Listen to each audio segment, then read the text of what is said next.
Hey, in this Adobe Premiere Pro video editing tutorial, I'm going to show you a really simple method to flip your footage.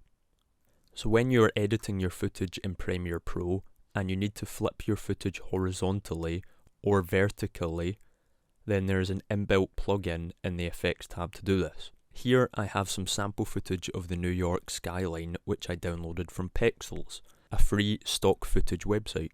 To flip the clip, if you drag it onto your timeline, open the Effects tab and type Flip. In the Video Effects folder, there will be another folder called Transform, and in there you will have two options, Horizontal Flip and Vertical Flip. These will flip your clip to whatever direction you are looking for.